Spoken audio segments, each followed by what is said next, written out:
Us on our Wi-Fi. No, hello. What's going on, guys? How's everybody doing? Hope everybody had a killer week this week. Hope you guys had a good week last week. Yeah, sorry we had to postpone it last week. Had some family stuff come up. So and if we have any Wi-Fi issues, let us know. If something's not streaming right, let us know. We're on a different Wi-Fi. So hopefully everything works and we don't get cut off. But yeah. So yeah. Super excited. Yeah, like Melissa said, everybody jumping on. If we do have Wi-Fi problems, please throw a comment in there for us why you are listening or watching. So our Wi-Fi is kind of spotty right now. Everybody's Wi-Fi is a little spotty. We've had multiple issues. So, but Amy excited. said hello on Facebook. What's going on, Amy? So excited to be back on live with you guys. Melissa and I love doing this. We love doing trainings. We love doing this kind of stuff to help people out. That's our passion, to actually do this kind of stuff, actually flipping and all this information. It's fun. We have a blast doing it. So super excited to be back with you guys. I would say you'll never stop flipping, no matter what. When he's retired and 90 years old, you're still going to be doing this. Yep. So it was a rush tonight. I just jumped out of the shower. You can see I'm still a little wet, but it's cool. We're ready to go, and we are talking about fulfillment tonight, guys. So we're doing shipping, whatever other type of fulfillment you have to do when you sell stuff. What's wrong? No, just make sure. Oh, whatever other stuff you have to do when you sell something, whether it's meeting somebody, whether it's a porch pickup, whether it's shipping, we're going to give you guys tips on all that stuff tonight. So we're super excited to be able to do that. We actually had a killer sale this week. Just yesterday, had a $4,000 sale on our eBay, which was a killer, some type of compressor that I have. I don't know that much about it, but we've had it for sale for probably So you're gonna have to elaborate on. I don't know much about it because people don't understand. Yeah. People don't get. We how buy do you stuff. Sell something you don't know much exactly. about. And a lot of the stuff that we sell, if you guys don't know us that well, I look up retail on items, or I do comps on the item before I buy it, and then I compare that to the price that I have to pay for the item. I bought 3 of these compressors. They're screw compressors, I think is what they're called. It's a little bit different than a normal like air compressor. It's made to pump high pressures. And trust me, this is only the stuff that I read about. So I'm not an expert at this. I don't know that much about it. But when I went to buy these, I did a little bit more research. They're more expensive compressors because they're it's just a different type of compressor. So the biggest thing is that you don't have to know about every kind of item, because you can look it up. You can look it up on YouTube. You can look up the comps on eBay. So you don't have to know if it's worth something. And when you find it, then you can look it up and learn about it then and write the details. And that's where you get all your experience from. It's doing the research. Once you find something, you start diving into it. The longer you're in this business, the more research that you do, the more knowledge you have to find that same item later on down the road. You'll be able to find, and you'll know that item. You'll know more about it because you already did the research. So these compressors, I ended up paying, I think it was $333. Was what $1,000 for 3 of them. I already sold one. I think the first one we sold for like $5,000. Don't quote me on that because I don't remember. It was close. Yeah, $4,500 or $5,000. This one, I had it for sale for $5,300, and the guy offered me $3,000. I went back at $4,500, and he came back at $4,000. So I sold it for $4,000. $333 is all we had into it. So a killer flip. Now it's going to go on a pallet this week. It's going on a pallet and getting shipped out this week. So we love those kind of flips. But like I said, I've had this one for a little while, but I do have one more that's not even listed yet. That I will get listed once I get this one out. I'll actually pull that out, get pictures, and get it listed. So. Linda Rushing and Linda Owens say hi. What's going on, guys? Real Worthy is on YouTube, says hi from Tucson. So glad you guys are on here. So yeah, awesome. We're keeping up with the comments. So as we're talking, if you have any questions or thoughts, throw them in. If we don't get to it, we'll get to it at the end. We'll try to make sure we get to all of them tonight. So we'll be on here for a little bit. We are going to talk about packaging and shipping in just a minute. And fulfillment. Local fulfillment too. I mean, that one's a little more straightforward. The packaging and shipping is a little more what makes people nervous on eBay, I guess you could say, for the most part. You guys are flipping awesome. Thanks. Yeah. And we'll jump into shipping real quick. You guys, some people who are scared to get into eBay because of the shipping, the fulfillment portion of it is not as scary as you think. The more that you do, the more comfortable you get with it, the easier it becomes. Just like anything, it's always overwhelming when you first jump into it or first think about it. Think back to your first job, your first day on the job, you're overwhelmed. You're thinking about that kind of stuff, and it's overwhelming when you're in the moment and trying to do it. That's exactly how selling on eBay and how shipping is. It's overwhelming when you first start thinking about it, Once you start doing it, it is not as hard as you think, and you get better and better and better. Look at us now. We'll ship anything. We went from shipping smaller boxes to medium-sized boxes to large boxes to now we do freight, huge freight items, and they do not scare me one bit. I know I can get super cheap freight shipping, and I love doing it. I just love that portion of what we do, that we're able to bring stuff to people by freight and give them a great price to do that. And you like that you can ship one item for the same price that, yes. for the same profit as shipping like 100 items in some cases. Exactly. So. Even this week alone, I shipped out a, what was it? The Sleep Number Foundation. Oh, yeah. I had to ship it in 3 boxes, and it ended up costing me more than I thought. I thought I would be able, but it did go to Utah from Florida. So it was a little bit further. I gamble on my stuff sometimes where I quoted $130 for it. That's what the buyer paid for it for shipping. And that's what I quoted for shipping. It ended up costing me $200 to ship it. I could have thrown the thing on a pallet and had it shipped for $80 to $100 and saved $100 on it. The only problem is I didn't tell this buyer that he would have to pick it up.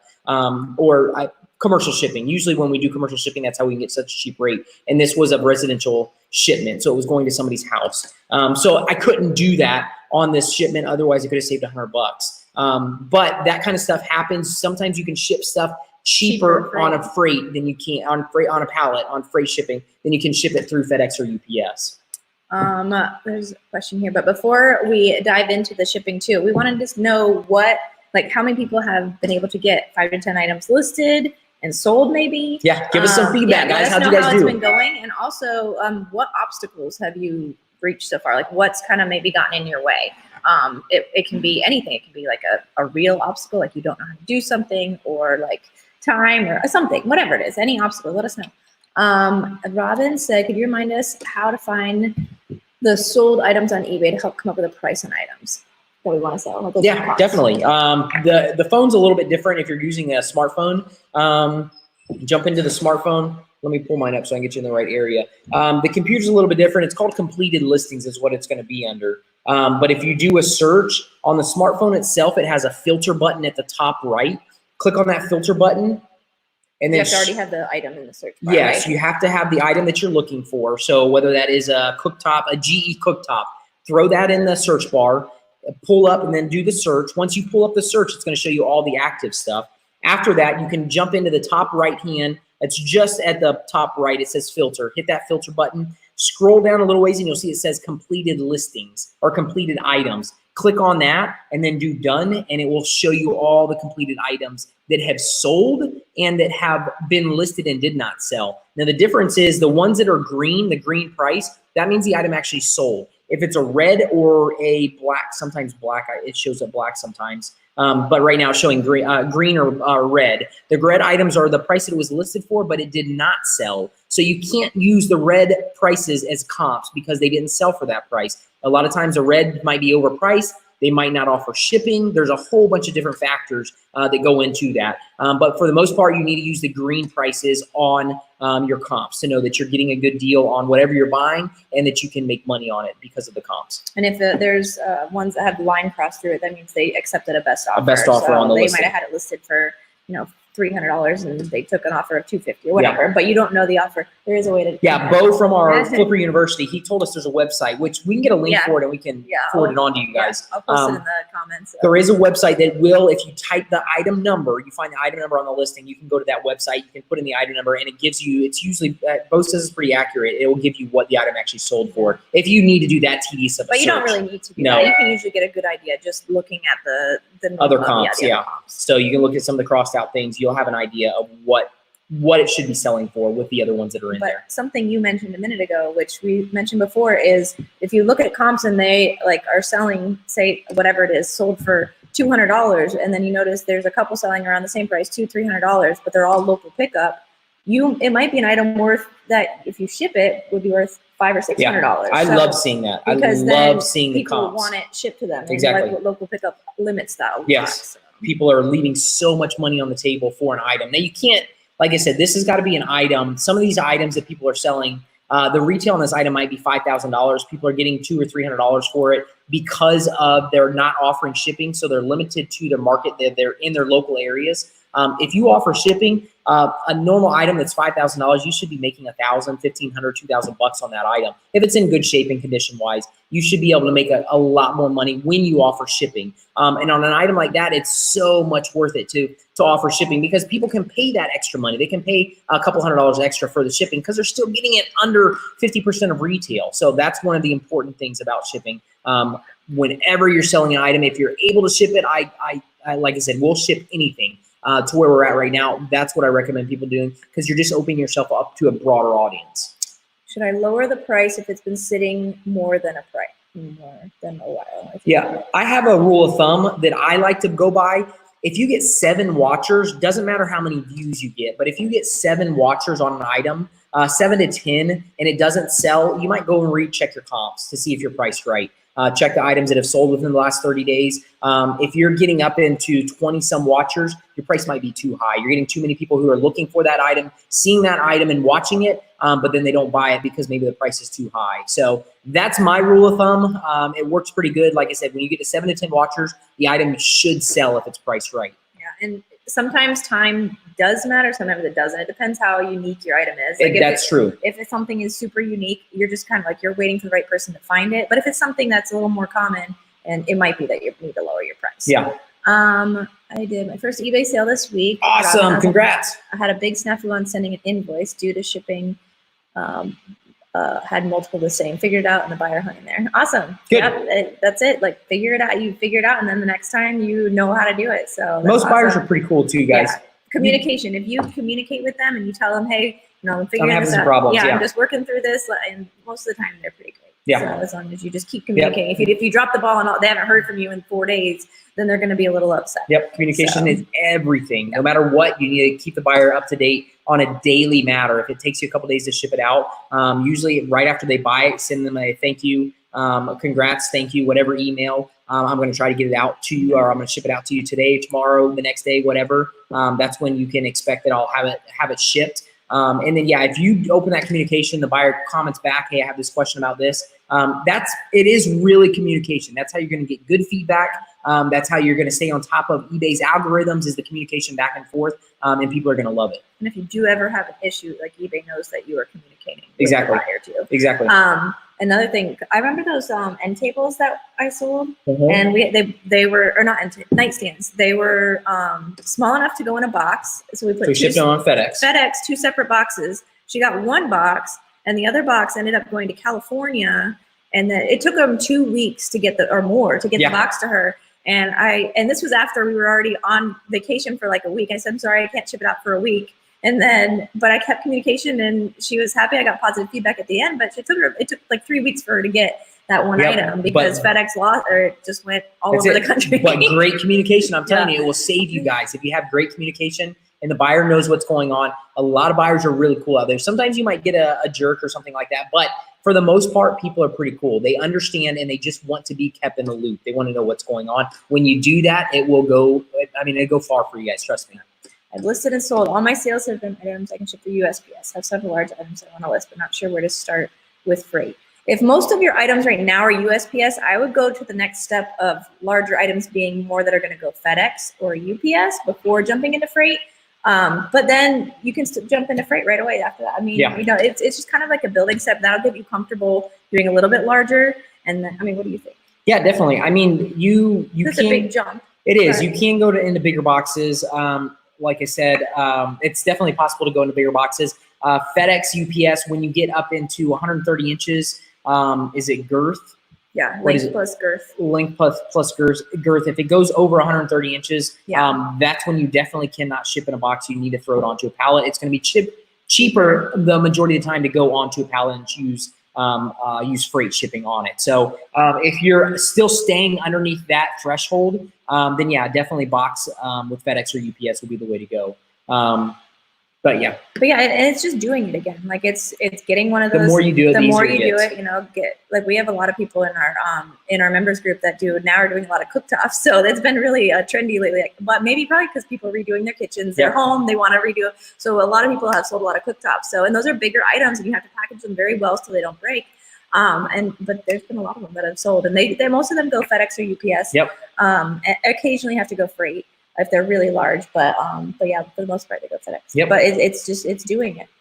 Let's see, big new fan, awesome, thank you, Linda. I've been listening to items every day until the last few days. Having her grandson has made it difficult. Yep, we get. Yeah, we got that. We have kids running around having the and kids, homeschooling and that kind of stuff. So yep, totally feel you. But They awesome, keep you good job, busy. good job Awesome. getting the two things listed. every day. That's So awesome. Very, Sheldon, have you ever been stuck with something or found a type of item that you'll never buy again that we should stay away from? Yeah, guys, and most of the stuff, even like this compressor that we just sold for $4,000, I've had that thing for probably close to a year, but you see what the markup is on it on a $333 investment. I made 4,000 bucks.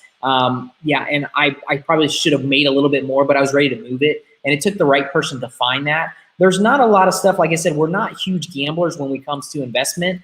We do the research before we buy an item. So there's not a lot of stuff. I don't do a lot of electronics, but we have people in Flipper University who make great money in electronics. That's something that I steer clear of just because I don't want to sell something and have issues with it. I don't know electronics that well, so I don't do that. So, but if you like them and you do exactly, know them, if you know them and you do it, then yeah, there's nothing really that you have to steer. Well, medical equipment, you can get stuck with medical equipment. Yeah. Yeah, I don't recommend doing that for eBay because eBay will pull it. Facebook will even pull it too. So don't do any medical equipment. But other than that, there's not really anything that is a bad investment if the price is right when you're buying it. Exactly, because you can make money on anything. It doesn't matter what it is. When the price is right, the money is made on the buy. You just have to get it bought. You have to buy it at the right price, and then you can make your money once you sell it. And what was I gonna say? Yeah, if you if you buy it at the right price, even if something happens, you can't sell it. You just lower the price, and if you end up not making as much as you thought, or going down and doubling your money or something like that, you're yeah. still making money. Yeah. So yeah, no, there's not a lot of stuff that I can tell you guys to steer clear of. So one thing that does come to mind, we have been stuck with a car seat before, because those you have to be careful of because there's recalls, there's years of manufacture. Yeah. So definitely some baby stuff, watch out for recalls. Years manufacture. Always try and find the manufacturing of a year if you're doing baby stuff. Car seat, stroller, stuff like that. You don't want to start getting into 7 to 10 year old items because there are recalls and they go out of date. So yeah, that's great advice. If you guys are looking to do some baby stuff, which we do baby strollers and we have to check the recalls on them when we go to sell them, or eBay sometimes will pull strollers off if you don't make a note in there that it has been fixed for recall. Like exactly. Sometimes there's been like embroidery or like a patch or whatever, little things that you can fix and then relist it. Let's see. Do you buy a high-end treadmill if something's not working properly? I do if the price is right. You can always part it out if you have to, or you can sell it if you're willing to ship it on freight. You can sell it for parts. Yeah, for parts that way. There's a lot of stuff you can sell for parts, especially if it's a commercial one. Yeah. Not just a I mean, you said high-end, so I'm assuming it's a commercial one. But I personally would go on. I would go on YouTube and check out what it's doing. A lot of those high-ends should have error codes on them when you plug them in. If it doesn't have anything on it, it could just be as simple as a fuse blew.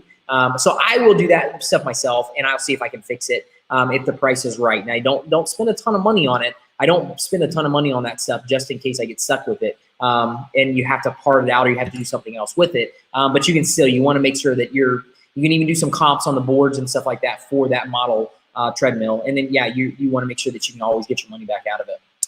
Junior said, you guys rock, made $650 on something I bought for $85. Awesome. But burned myself on shipping. Oh, so, that's the hard part. Yeah, making sure that you get, they say, measure my item instead of what I was shipping it in. Okay, yeah. Making sure. Always have to account for the box that it's going into. Yeah. Add but in that 2 or 3 inches of packaging. In that case, Junior, a lot of times you can't actually go back and tell the buyer, hey, this is going to cost me a lot more on shipping. You can actually cancel a transaction and tell them, I'm sorry, I can't do it for that if you lost a ton of money. Excuse me. But he had a huge profit on that. Yeah. So you had a lot of wiggle room, which is great. Exactly. In that case, if you're not spending $300 or $400 on shipping, yeah, you're making some good money no matter what. So, but just know you always have other options. Like I could have, this thing that we shipped out this week, the foundation, the Sleep Number foundation, I could have went back to the buyer and done the same thing and said, hey, it's going to cost me too much to ship it to you. I'm actually just going to relist it. I apologize for the inconvenience, but I can't go out the extra $70 on shipping. Or I can give them the option. Would you split the shipping with me? Would you do $35 extra on shipping? And then you have a whole bunch of options. But don't ever lose money on an item because of shipping. Cancel the transaction before that and tell the people, I'm sorry, I can't do it. I'm going to end up losing money on this. I had no idea that it was going to cost me this much to ship it. So you always have options in it. Just know that you have options, and a lot of people are cool. You might find, like I said, there might be that one person out there that's a pain in the butt. But for the most part, if you're upfront with people and you're straight in a timely manner, most people are pretty cool and they understand. Lily said, "You guys are the ones who got us into freight. Now we're no longer freaky cats." Awesome. Thanks a million. Our best sales have all been freight, and thanks to you guys. Yeah, it's a huge. That's what game took us changer. exactly. That's what took us to the next level. We knew we had to do something different, and that's why we started doing freight. When you do freight, that's when your sales can skyrocket if you're willing to do freight. I don't think UPS or FedEx will take these things. A big water pump and furniture, like display cases. If it's over the 130 inches, then you're going to get oversized, and it's definitely not worth it. Yeah. So for the most part, those will probably have to go freight on a pallet. Definitely display cases are larger. You're not going to get those in a box. I don't depend on the water. I've shipped water heaters, tankless water heaters a lot, some larger one of those. And we've shipped those FedEx or UPS. You don't have to ship those freight. So does she just call freight companies to get quotes? Start with UShip. That's what we tell everybody in Flipper University is start with UShip on that. We build a communication or a relationship with a freight company that we use the majority of the time. But UShip is the best place to find local freight companies and work with them on shipping. So yeah, that's where I would start if I was you, is UShip. It's just the letter U and then ship.com. I have a stroller we picked that has a recall. I'm going to try and part it out. Yeah, you could do that. And for sure. Sometimes if they have it, if it's a small recall, it might be something you can fix. We've had a Bob stroller. There's 1 year or something, like the stitching comes out or something. And they said it can be a choke hazard. So you just have to pull it out and then it's fine. Yep. So if it's something small, it might not be, but if it's something small, I'm using the rule of thumb of not buying anything for more than 25% new retail. Is that a good margin? 25% new retail. So they're buying it at 25%. Well, our rule of thumb is that we're going to sell it for about half of retail. In good condition. In good condition. So in that respect, you'll double your money, but you can still get a better deal than that if you're looking for stuff at thrift stores. Offer up. If you're really searching, you can find better than 25. Exactly. We look for pennies on the dollar, to be honest with you. That's where the items. I mean, look at the retail on the compressor that I just sold. This is probably even I would say like $20,000 compressor that this guy got for $4,000. And I paid $333 for it. That's pennies on the dollar to what it actually retails for. But believe it or not, this compressor was sold as is. I had no way of testing it. I couldn't figure out if it worked. All I could do is show the guy the pictures of it and say it came from a working facility. That was the information that I got, and that's how I sold it. So you can find great deals out there, and right now the deals are everywhere. I pass up, I don't know how many deals every single day. It kills them. It's driving them crazy. There's just so much stuff out there with great deals that you can make so much money. We have enough projects. That's it. I have a lot of stuff to do right now. So we're trying to tidy up loose ends right now. So, but there is deals. I'm telling you, you can get stuff cheaper than 25% on the items. And I don't know your situation either. If you're buying new stuff for that price, some people sell on Amazon and they look for that markup. That's different than what we do. We're trying to do higher value items to where we have to do less sales to make more profits. How do I price items that I can't source or research on? I'm assuming like you can't find any comps maybe? That's Jane. Jane, jump into Google. That's what we do. You can always find, right now we have everything at our fingertips. Nowadays, you can jump onto Google. You can do some antique stuff is going to be hard to find. Antiques is a little bit harder. So there's some items that are tough to find. But Google really can help a lot. Even if you can find something close, you can find a name and then look more into that brand name usually. And my trick is I go into Google and check images. If you can't find a model number, you have a name of something, or even a chair, a certain design of a chair, I'll go in and I'll try and find images to match that exact item. And then you have another starting point of, let me figure out a similar chair, maybe a different brand or something like that. You have a starting point of doing some more research, looking at images on Google. That will point you in the right direction. Have you ever sold and shipped a 42 by 32 inch ceiling hanging light with 3 globes? I personally have not, but we've shipped things that are 8 foot long and 10 foot tall. So it's not like it would be that difficult to do. Yeah, it would go on a pallet most likely, right? 40 inches. 42. I can't do the math in my head right What now. was it? Where is it? 42 by 32. 42, that's 84. Yeah, you're definitely going to be on a pallet versus. That's going to be a lot cheaper than the oversized from FedEx and UPS. Yeah, and it's really safer, to be honest with you guys. Especially a light, because with freight, they only have the forks. Go in, pick it up, move it. It doesn't touch human hands. FedEx, UPS, they can toss those packages. You definitely want the glass package properly on the pallet, but it's safer because you're dealing with machines moving them versus humans throwing them and getting upset and doing that kind of stuff. So yeah, that will have to go free. Time to upgrade your first warehouse space. We just did that. we're working on liquidating. With vintage antique items, I look at Pinterest as well. Oh yeah, good idea. There's a lot of images, and their search is actually based on images. So they have a whole intricate algorithm thing that if you even if you're looking at a picture, they have like dots on there that you can touch this and it's going to go to this picture. So yeah, Pinterest is great to look for. I didn't catch where you found the compressor and how. Do you like online auctions? Yeah, there's online auctions. There's so many places you guys can find good stuff. Online auctions. Is that where you got those compressors? No, those actually came from one of my contacts. One of my contacts is a scrapper, and these compressors were scrapped by a local business that was downsizing, and they gave them to him, and he sold them to me. So that's another good note to make, is to make good contacts. Like you never did that for forever, and then the last 5 or 6 years since you started doing it full time. Yeah, he would go to the flea market all the time. He would see the same vendors, and then he started talking to them. They get their phone number. Hey, if you find anything you think I want, and then they'd text him stuff. So just creating a relationship makes a big difference, because then he'll get first dibs on something, and if he wants it or not. Yeah. So yeah, for sure. Looking to eventually grow this into full-time income, how do you handle health insurance as entrepreneurs? We have MediShare. Yeah. So there's multiple sharing programs that you could use.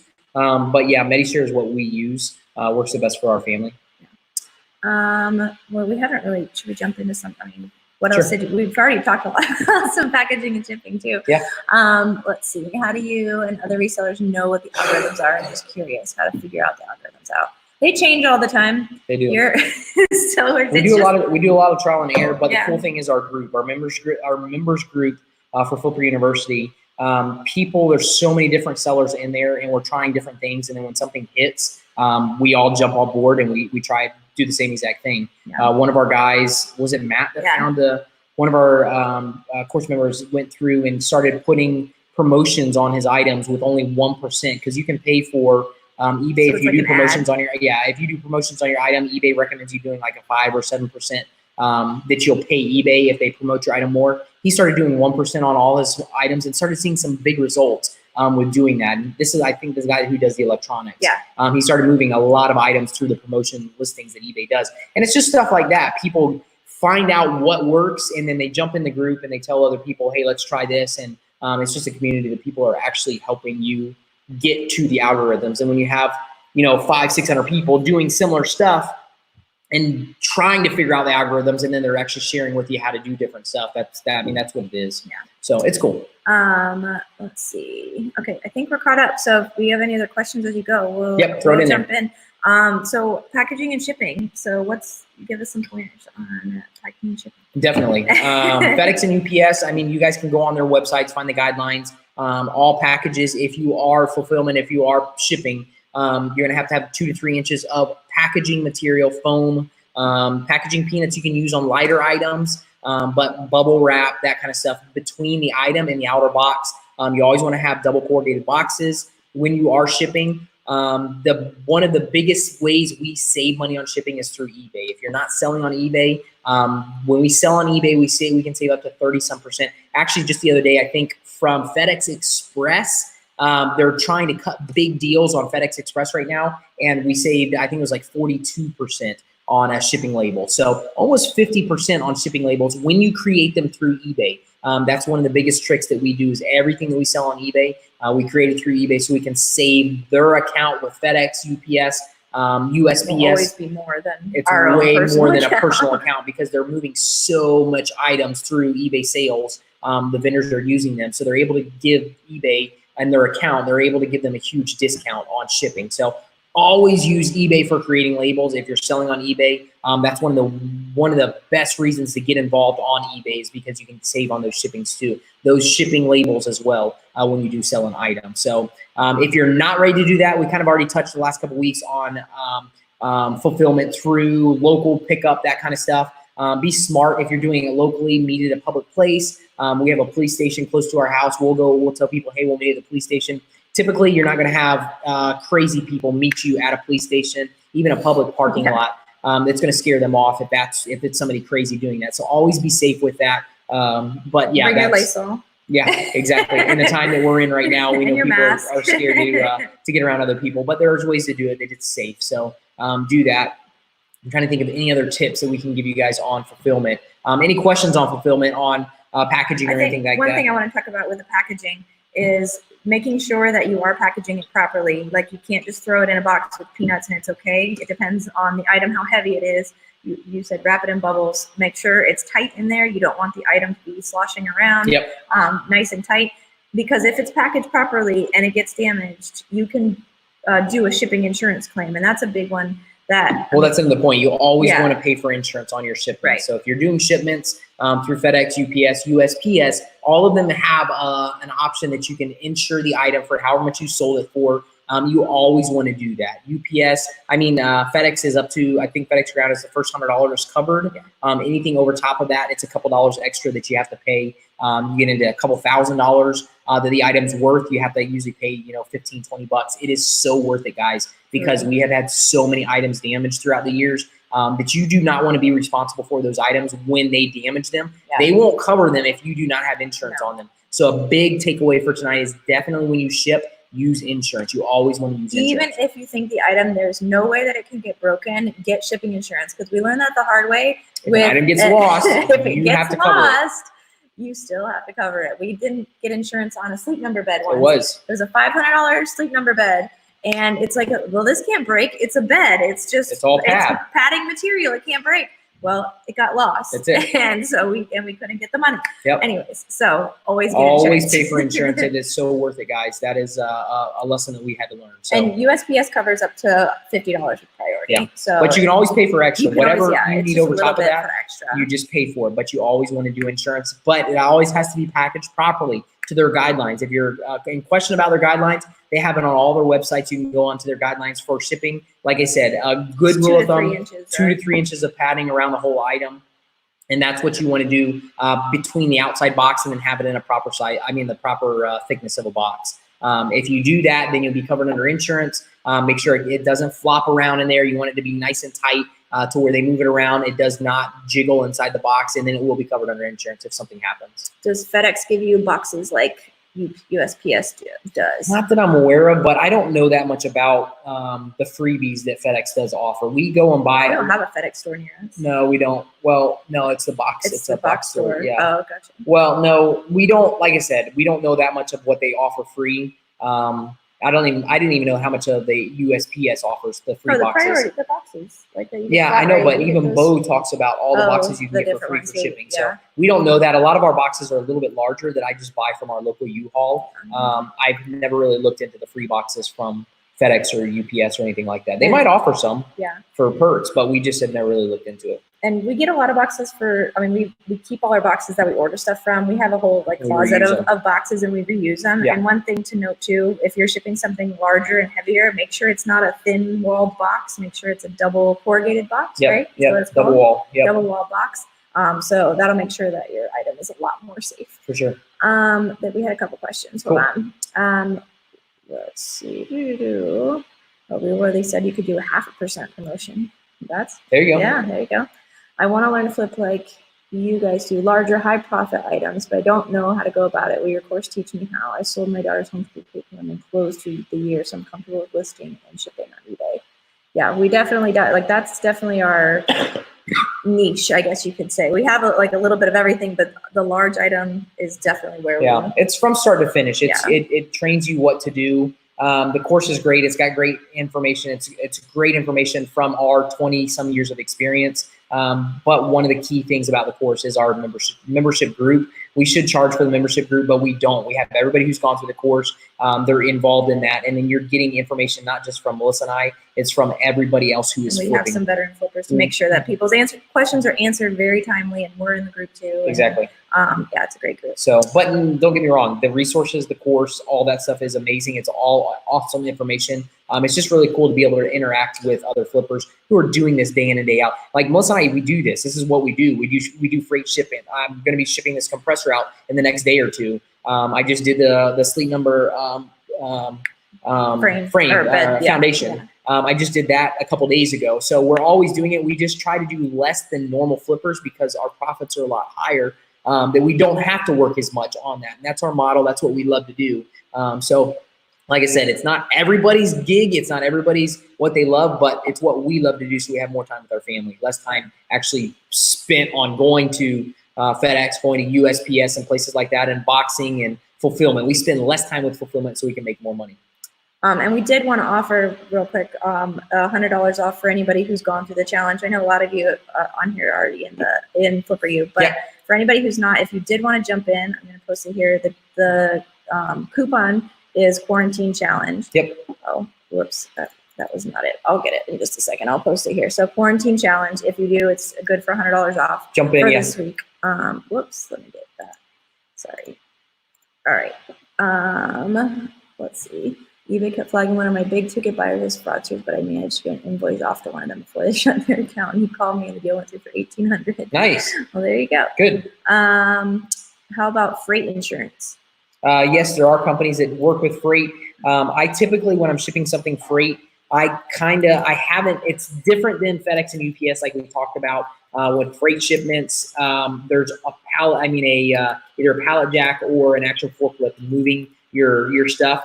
Typically, I don't insure under $2,000. Anything over $2,000, then I'll pull out an insurance policy, and it's a little bit more expensive. I think typically $2,000 to like $10,000, you can get between $50 and $100 extra. But those are those are huge profits that are there. The Harley Davidson sign we did. A couple things that I have been in that area of $2,000 to $5,000. I will insure, and like I said, it's like $50 to $100. The Harley Davidson sign we sold, it was $7,500. It cost me $100. Yeah, it cost me $100 for the insurance policy, $100. And I insured it. Yeah, I insured it for $10,000 for shipping and packaging and all that other stuff. So yeah, we've never had anything damaged through freight shipment. So I've never actually done a claim through a shipping company. An insurance company with freight shipping. But they have a couple different tiers of total loss, repaired, if the item can be repaired and stuff like that. But like I said, I've never had to walk through one of those, and we've shipped hundreds of items through freight. They're just it's a lot safer way to ship. How do you prove that you packed it correctly? Pictures. Everything's documents. We do that even with FedEx and UPS. All my stuff that I package, I'm taking pictures of the item once it's packaged in bubble wrap, once it's in the box, once I have packing peanuts around it, once it's nice and tight, right before I actually put the box down and tape it. It's all documented. I document all that stuff, and that's a huge lesson, guys. Yeah. If we didn't used to document it. But you need that proof. Just keep them all on a file. You can put them on a cloud. Just put all those pictures somewhere. Yep. But if you need it for a damage insurance or a damage claim, then it definitely helps. Yeah, you need the proof. So that's what we always do. I think. All right, I posted that. I think. Items that have liquid should be in a Ziploc bag or even a trash bag if large. USPS requirement. Yes, for sure. How do you make a shipping crate, and where do you get the materials from? A lot of times I'll try to reuse a pallet. There's a lot of stores in my area, everybody's area, that you can get pallets. Pallets are readily available. You can use a pallet. You can cut a pallet down if it's the wrong size. Typically, pallets are 40 by 48 inches. So if your item will fit on that, you strap it on there. There's a couple different ways. You can build a crate around it with 2x4s, plywood and stuff like that you can buy from Lowe's, Home Depot. I've gone back and forth with, I used to build crates. We strap the item to the pallet, and I used to build crates. Sometimes if I'm in the mood, I'll build a crate. Sometimes I wrap it with clear, clear shrink wrap, stuff like that. It just depends on what kind of mood I'm in when I'm building the crate, how tired I am. But all the materials, it just comes from Home Depot. You build your crates at 10 o'clock at night. Yeah, when I have time after the kids go to bed. So, but it's just 2x4s, typically 2x4s, 2x6s. that you can use for the decking. And then, yeah, it's just mostly 2x4s, screw gun and screws, and you just screw everything together. So it's not rocket science.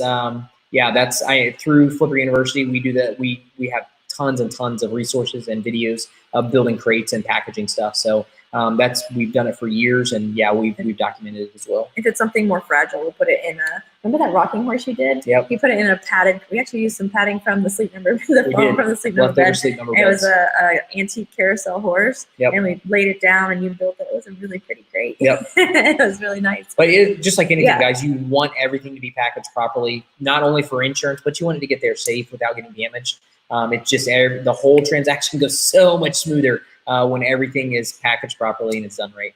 One thing we didn't talk about was putting. Oh, we did talk about shipping labels. Shipping labels. Oh, yeah. Just eBay. Kidding. Okay, I think I already went through my list. And shipping, insurance, packaging, and shipping. Yep. And one thing to note too, if you haven't shipped a lot on eBay, before you list the item, take measurements of the box before you list it, and then do the calculated shipping, because it makes it a lot easier when you're getting started. If you have no idea how much is this going to cost, and now we just estimate what it's going to cost to go to California or Washington State, because that's as far as it could go from us in the United States. Yep. But if you're just getting into it, calculated shipping can help a ton. So you just measure the box, you put it in the box already, write on the box what it is, so you don't forget, or leave it open and just take the measurements. But then, and then it'll calculate it for you. That's it. So that's the safest way to do eBay. I mean, that's what we tell everybody in Flipper University in the beginning. You want to have an idea. If you don't box it up, you want to know what size box you're going to ship it in.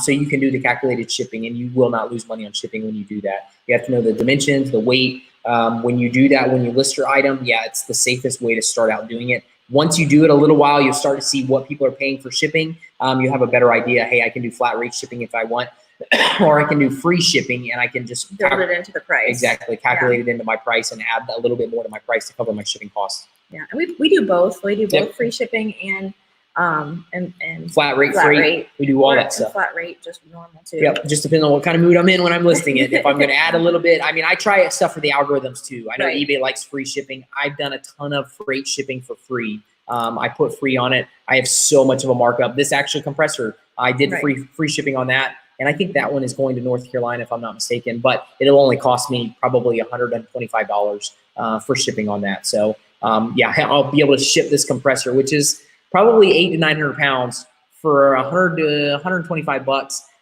And I just paid $200 to ship through FedEx. That's definitely worth it. 3 boxes of this this Sleep Number foundation that I just shipped. So it just gives you perspective. But the smaller items, definitely you don't want to lose money on shipping. So make sure you build that into the cost, build that into the price, or at charge for shipping. Yep. So, well, I think we're caught up on here. I don't know if we had anything else. Cool. You guys got any other questions, guys? Throw them in here before we jump off. Like I said, we missed a question posted again because sometimes I miss them going through there. So this is our last week of the quarantine challenge. Closing it out. So stoked you guys did the listings and you guys jump in here. Hopefully you guys got some great information. We enjoyed doing this. We enjoyed giving you guys some information on bettering your flips and your business. So hopefully you made some money or are gonna make some money with your stuff that's listed. Still stuff is selling, guys. Quarantine. Selling like crazy out there. So get some stuff listed if you have not done it yet. Even if you're not ready to do eBay, start doing Facebook Marketplace, start doing OfferUp, Let Go, Craigslist, all that stuff. Just get some stuff listed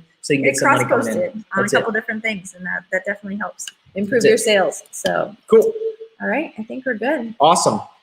We'll go ahead and wrap it up, guys. If you have no more questions, like I said, you can always email us. You can reach out to us if there's something that you guys need. We're here to help in any way that we can. So, and we'll be doing more of these lives. We want to do lives, but this will wrap up the actual quarantine challenge. Yep. So we hope you guys did awesome, and we can't wait to talk to you again soon. Keep us posted. Let us know how the flips go. All right. All right. You guys rock. Have a great night. We'll talk to you soon. Bye. See ya.